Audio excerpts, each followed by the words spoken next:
Halo teman-teman sekalian, kembali lagi di channel YouTube Antek Saham atau Analisa Teknikal Saham. Pada video kali ini saya akan membagikan analisa 5 saham, yaitu saham BRIS, AMMN, Brand, BRPT, dan PTRO untuk tanggal 23 sampai 27 September 2024. Tapi sebelum masuk ke analisanya, saya izin menginfokan kalau Antek Saham memiliki channel Telegram gratis. Bagi teman-teman yang belum join ke Telegram kita, boleh langsung join saja karena teman-teman akan mendapatkan banyak benefit di sana seperti mendapatkan saham baik akumulasi dan menu sore, dan juga ada saham scalping yang bisa menjadi watchlist bagi teman-teman sekalian. Antek Saham juga memiliki membership yang premium, khusus yang premium, jadi tentunya untuk yang premium akan mendapatkan benefit yang lebih banyak dari yang gratis, seperti mendapatkan saham-saham menarik, rekomendasi saham lengkap dengan trading plan, lalu mendapatkan belajar analisa teknikal saham, dan juga bisa konsultasi portofolio kapan saja. Jika tertarik, boleh langsung menghubungi saya melalui link yang ada di deskripsi. Antek Saham juga memberikan pilihan menjadi pelanggan Antek Saham di YouTube. Dengan biaya hanya 30.000 saja per bulan, teman-teman akan mendapatkan benefit seperti yang ada pada layar, yaitu mendapatkan konten eksklusif, kemudian mendapatkan saham-saham menarik setiap minggunya seperti yang sudah saya upload ya, seperti ini. Jadi ini khusus pelanggan Antek Saham di YouTube, kemudian mendapatkan saham pantauan menarik setiap harinya. Jika tertarik, boleh langsung klik tombol gabung di YouTube Antek Saham dan selesaikan pembayarannya. Jika ada yang kurang jelas atau ingin ditanyakan, boleh langsung menghubungi saya di Telegram dan boleh tanya-tanya sepuasnya di sana. Oke, sekarang kita langsung saja ke analisanya. Kita mulai dari saham BRIS ya. Untuk BRIS, sebentar, boleh kita lihat. BRIS di sini di hari Jumat ya, sempat naik, lalu dibanting lagi ya di closingnya. Dan jika kita lihat sebenarnya di sini ada gap down sebesar 1,94%. Jadi penurunan selanjutnya ada di closingnya. Nah, di sini boleh kita lihat secara daily kalau BRIS ini masih dalam tren positif atau pergerakan naik. Jadi di sini kena sentimen aja ya untuk BRIS. Jadi ada potensi dia turun ke area demand. Di sini saya buatkan area demand-nya karena pergerakannya masih dalam uptrend. Jadi di sini hanya untuk koreksi saja ya. Jadi ada potensi BRIS akan turun ke area yang di sini. Saya buatkan area yang baru di harga, untuk harganya boleh dilihat di sini ya, sampai 2880. Oke. Jadi ada potensi BRIS akan turun ke area ini, tapi pergerakan turunnya tidak langsung turun menurut saya, tidak langsung turun seperti ini. Tapi ada pola karena di sini jika kita lihat ada sebuah support di sini. Jadi ada potensi dia akan naik dulu. Misal naik sampai 3160 lalu turun lagi ke area demand-nya. Jadi ada pola nanti pada BRIS akan retest dulu atau naik dulu ke area atas lalu turun ke area demand. Dan juga jika kita lihat dari sisi broker summary-nya, di hari Jumat sebenarnya masih ada akumulasi ya dari TP yang cukup besar di sini. Jadi penurunannya diikuti dengan akumulasi dari TP. Lalu jika kita lihat satu minggu terakhir, masih ada akumulasi dari BK, AK, dan TP yang dimana baru masuk di hari Jumat. Jadi untuk BRIS ini masih sangat menarik jika ingin swing. Tetapi jika ingin scalping, maka tunggu dulu ya. Dia agak mereda dulu penurunannya, baru teman-teman bisa masuk. Jadi area turun yang paling menarik pada BRIS yaitu di sini, di 2790 sampai 2880. Dan menurut saya untuk BRIS akan turun ke area ini dan membutuhkan koreksi yang dimana dia sudah rally ya, sudah rally di sini. Jadi ada potensi dia akan turun untuk koreksi dulu, lalu lanjut bergerak naik. Jadi jika ingin masuk pada BRIS, tunggu di area ini 2790 sampai 2880. Dan di sini akan saya buatkan trading plan-nya ya. Beli di sini, stop loss di sini, oke. Lalu target pertama kita buat 1:1 di harga 3060. Oke, jadi trading plan pada BRIS seperti ini. Teman-teman boleh antri ya, atau tunggu di area demand. Tunggu dia sideways dulu di area demand, supaya nanti teman-teman bisa menemukan konfirmasi lanjutan. Jadi jika semisal demand di breakdown dengan candle seperti ini, candle langsung turun, ya sebaiknya jangan masuk dulu pada BRIS. Jadi sebaiknya tunggu dia pergerakan turunnya melambat, agak slow seperti ini, membuat pergerakan sideways, lalu jika ada konfirmasi, teman-teman boleh masuk menggunakan trading plan yang saya bagikan di sini. targetnya di 3060, lalu stop loss-nya di 2640 dengan average pembelian di 2850. Oke, jadi view saya pada BRIS akan lebih cenderung untuk bergerak turun, secara swing-nya akan turun dulu, dan setelah itu dia akan lanjut bergerak naik kembali. Lanjut ke saham yang kedua ada, Aman Mineral Internasional ya. Untuk Aman boleh kita lihat masih bergerak sideways di area demand-nya. Jadi untuk Aman ini masih potensi bergerak naik seperti analisa kita di minggu yang lalu. Karena pergerakannya masih sideways, jadi dia potensi naik lagi ke area resisten di harga 11.225. Dan di sini boleh kita lihat mulai ada rejection. Jadi ada potensi Aman akan naik ya, naik ke area resistennya di 11.000 yang ini, yang garis berwarna merah 11.225. Dengan catatan demand tidak di breakdown ya, demand yang ini 10.175 sampai 10.575.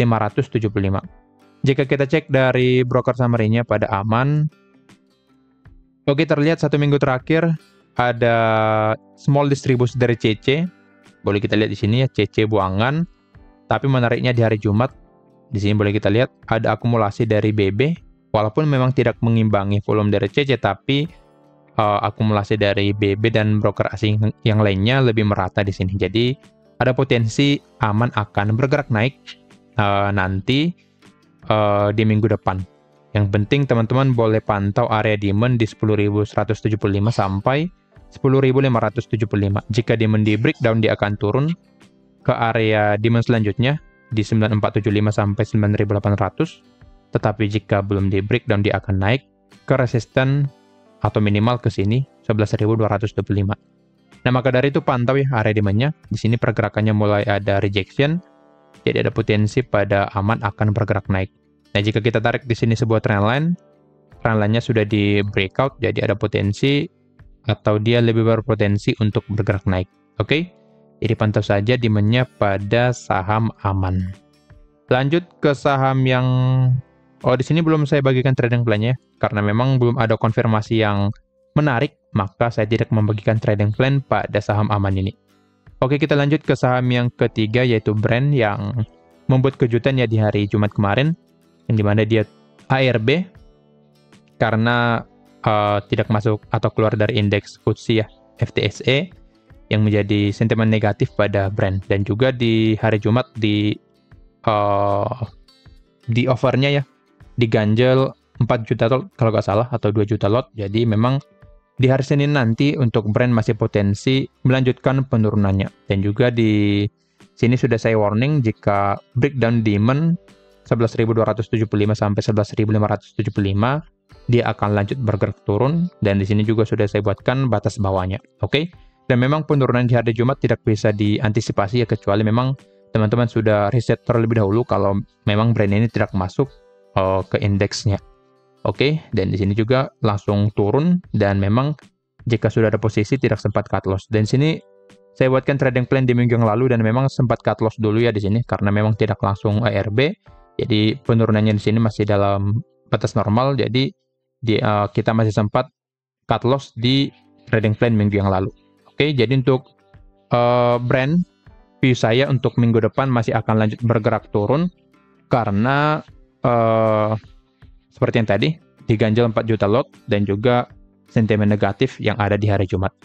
Untuk target penurunannya pada Brand yaitu di harga area demand-nya yang paling bawah ini ya, 7275 sampai 7650, atau ke satu support di sini saya buatkan satu support di harga 8125. Jadi boleh pantau kedua area ini pada Brand.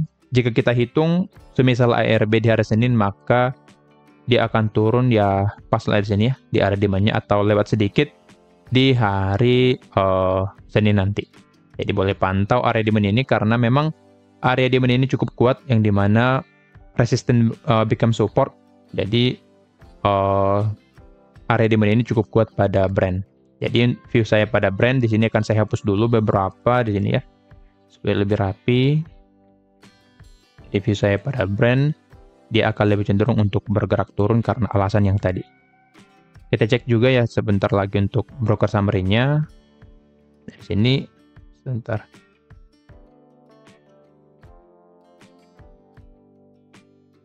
Oke, jadi untuk brand, view saya akan lebih cenderung untuk bergerak turun karena alasan yang tadi. Turun ke sini. Jika kita cek dari broker summary-nya, ini sudah hapus saja. Kita cek dulu ya dari broker summary untuk brand. Dari sini terlihat kalau ZP yang jualan dan yang beli rata-rata dari broker retail ya, XL, YP, XC, dan yang lainnya. Dan yang jual ada dari ZP, TP, MG, dan yang lainnya. Memang jualan dari ZP cukup besar ya. Dan memang yang ganjel yaitu ZP dan broker yang lainnya. Jadi secara broker summary juga kurang menarik. Dan ini menjadi potensi pada brand akan lanjut bergerak turun di hari Senin nanti. Jadi view-nya seperti itu saja. Akan lebih cenderung untuk bergerak turun. Jadi saran saya jangan masuk dulu pada brand karena masih ada sentimen negatif di hari Jumat kemarin. Lanjut ke saham yang kedua keempat ada BRPT. BRPT juga ikut turun ya, walaupun memang tidak separah dari brand. Di sini BRPT turun minus 10%, jadi trading plan kita juga sudah terkena stop loss di sini dan memang masih bisa keluar dari BRPT karena tidak ARB. Dan untuk BRPT ini arahnya jika kita lihat sudah valid pola double top ya di sini. Di sini yang ini menjadi neckline-nya dan sudah di breakdown yaitu di hari Jumat. Yang menjadi double top-nya yang ini, supaya teman-teman tidak bingung. Pertama di sini, yang kedua di sini, yang dimana pergerakan dari BRPT ini selalu reject ya di area ini. Dan boleh kita lihat akhirnya dia valid membuat double top dan neckline-nya ini sudah di breakdown. Dengan pola seperti ini, maka BRPT akan lebih cenderung untuk bergerak turun. Dan di sini juga support ralanya sudah di breakdown ya. Berarti trennya sudah patah. Berarti BRPT ini cenderung untuk bergerak turun. Bisa ke sini, saya tanda saja support. Support di sini di harga 1015. Lalu di sini 960. Jadi target turun pada BRPT yaitu di area ini. Jadi pergerakan dari BRPT akan lebih cenderung untuk bergerak turun. Jadi pergerakan dari BRPT akan lebih cenderung untuk bergerak turun. Dan jikapun nanti dia bergerak naik, maka pergerakan naiknya hanya untuk retest saja, retest ke area neckline, lalu lanjut bergerak turun kembali karena pola double top-nya sudah valid di sini. Jadi lebih baik jangan beli dulu untuk BRPT karena dia akan lebih cenderung untuk bergerak turun. Jika kita cek dari broker summary BRPT, kemungkinan terlihat ya di sini ada distribusi yang cukup besar dari PD dan yang beli memang rata-rata dari broker retail juga, yang jual PD, CC, BK dan yang lainnya. Jadi memang BRPT akan lebih cenderung untuk bergerak turun selama 1 minggu ke depan. Lanjut ke saham yang kelima atau yang terakhir ada PTRO. PTRO juga sama ya, dan juga analisa kita di minggu yang lalu akan cenderung bergerak turun karena sudah breakdown support ralanya dan boleh kita lihat dia hit target turun kita di 10.700 sampai 11.100 dan boleh kita lihat setelah mencapai area demand ini dia menandakan rejection yang dimana menjadi konfirmasi pada PTRO bisa rebound dulu sebelum lanjut bergerak turun. Dan sini pergerakan dari PTRO terhalang resisten. Sini ada sebuah resistance 12.100, jadi pergerakan dari PTRO akan sideways dulu ya di area ini. Di area demand 10.700 sampai 11.100. Jadi pergerakannya akan sideways di area ini sampai dia keluar dari demand ataupun resisten. Jika breakout resisten 12.100 dia akan lanjut naik ke sini ke harga 12.900, tetapi jika demand yang di breakdown dia akan turun ke beberapa support yaitu di 9850, 9150 sampai 8475. Jadi untuk PTRO pantau saja demand di sini, lalu resisten di sini. Oke, jadi pantau kedua area ini. Jika breakout resisten 12.100 dia akan lanjut bergerak naik, tetapi jika breakdown demand 10.700 sampai 11.100 dia akan lanjut turun ke 3 support. Yang pertama 9850, lalu yang kedua 9150, lalu yang ketiga 8475. Jika belum break dari kedua area ini, maka pergerakannya akan sideways di area ini. naik turun di area ini. Jadi pantau kedua area ini pada PTRO, demand 10.700 sampai 11.100, dan juga resisten 12.100. Nah, kira-kira begitu analisanya. Disclaimer on kalau analisa ini merupakan pandangan saya pribadi, bukan ajakan untuk melakukan pembelian atau penjualan pada saham-saham tersebut. Sekian dari saya, terima kasih.